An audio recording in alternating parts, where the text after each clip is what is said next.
Alright people, we're going to do what we do and do it fast. That's my okra plant. Oh, you can see how beautiful it is. See, there are several stalks of okra ready for harvest. In fact, there are several stalks of okra ready on a daily basis. Like from 5 to 10. From 6 to 10 now. So, I said in the last video, but I'm sure I haven't posted it.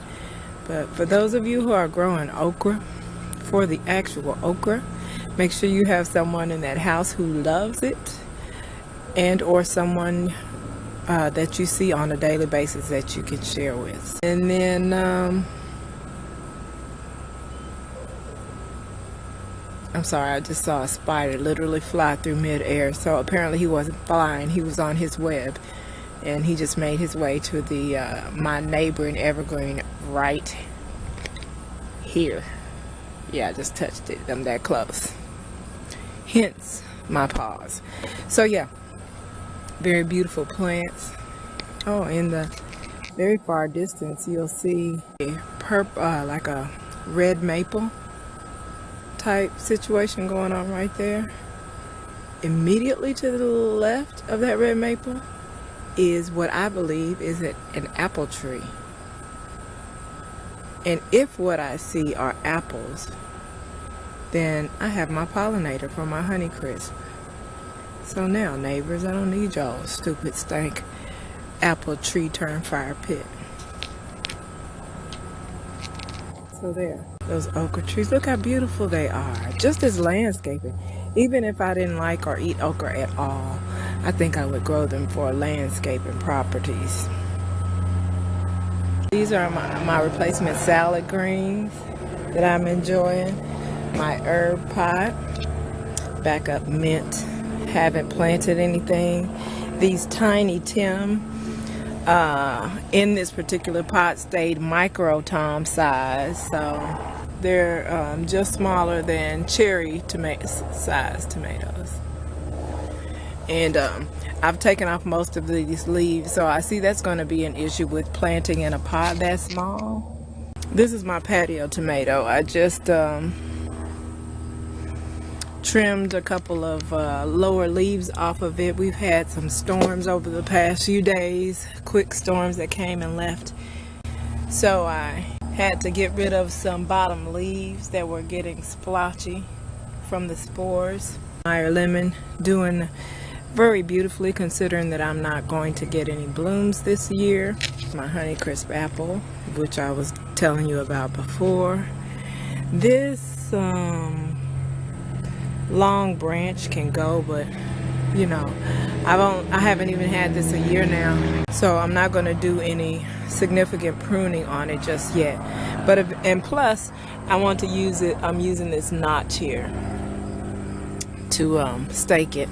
The stake can actually come out, but I'm not going to take it out because, again, we've been having several storms. It's a stormy season right now, and I don't want a chance losing my whole tree unless God should just be like, I'm sending a tornado through just because I don't need you to have a Honeycrisp apple tree. But I don't see him doing that just because of all I went through to get one. And that's neither here nor there. Let me continue in the garden. This is my stevia. I've topped it all off just so it can grow bushy, and now I'm going to allow it to do so. I'm actually training it so that it doesn't grow tall and lanky, as I have found verbena and stevia both to do. Now, speaking of, this is the original one that I have trained into a little tree. And I love all the lemon verbena it provides for us. I use it often.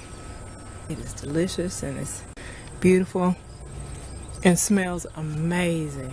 Not just like lemon, but like lemon candy. These are my pimento peppers. They're quite large. I've never grown pimento, nor have I seen anyone else grow pimento. I harvested all of my sweet red peppers off of that, except apparently one. I don't want to get too low in here. I know there's spider webs lurking. This is the mother stevia.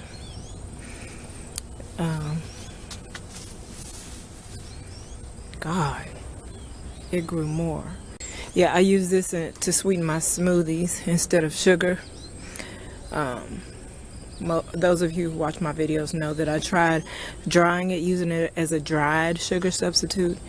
It was pretty nasty, and in fact it tasted like you could taste very much of a similar aftertaste that you do with substitutes. That's my chocolate mint. It just needs to be thrown away. Really, because the original plants somehow got, I don't know, they were attractive to the bugs, which is a problem I never had with mint before. 2 more okra trees in that large pot in the corner. And lettuce. I'm gonna make a salad today, of course. My green onions are doing wild and crazy things here after the storm, as are my dinosaur kale. The raised bed is very much shaded, which again is a good thing, because this is going to be on my salad greens, all of which can not only can take but probably prefer shade. Here's my purple basil and curly kale, which I just stopped harvesting altogether because there were little varmints on them left and right, and which is why I didn't grow curly kale to begin with originally, because I felt like it's harder to get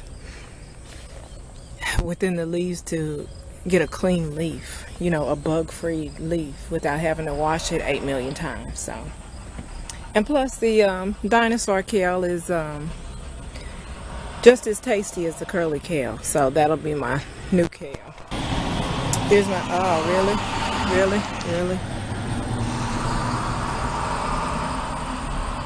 Okay.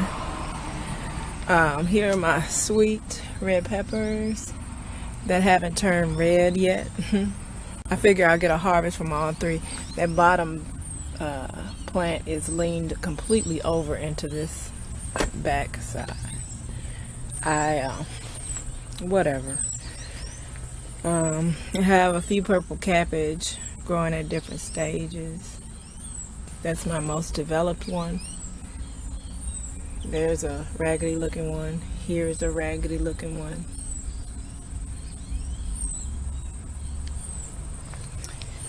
Here's one that looks healthy on the outside and raggedy on the inside. There should be a lot more production over here in this area, but there was not. And that's what happens sometimes as you try new things. Not every new thing you try is a success. Just know that that's okay, as long as you learn from it and are productive in whatever your efforts beyond that lesson. The watermelon is ready. Yes, she is. And she wants to be eaten. But I'm going to save it for this weekend. Maybe take it to my husband's people. Again, I have made quite a mess of the place, but if I'm going to show you this, I may as well show you now. This is what I was talking about in terms of finding a new way to do the okra. I cut the ends off, the pointed end and the stem end, and I cut them long enough to fit into my tray here, so that I can have long okra rather than each little bitty individual piece.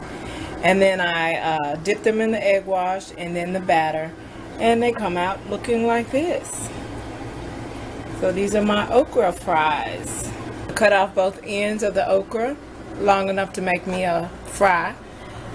Cut the okra in half, put it in the egg wash, the batter, and then fry. I can't believe I just shot a whole video and wasn't recording. But what I was saying, I was showing you all kinds of details of this good and crunchy deliciousness. And as you can see, I sat there and talked to you while I ate half of them. But what I was saying was, with okra, just like now, this handful I had, I needed to be harvested. They did not need to stay on the plant another single day. But the thing with okra is,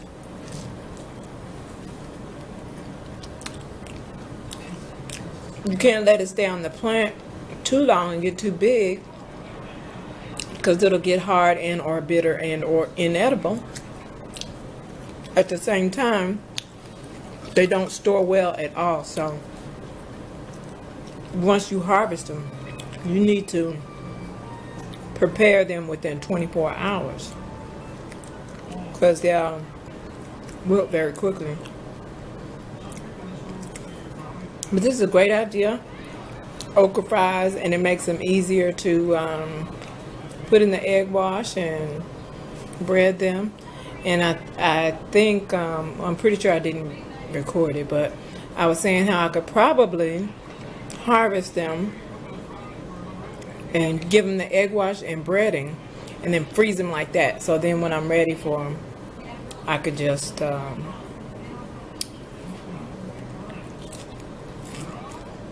fry them. And that was around the same point I took another bite and said, let me go eat. And so I shall.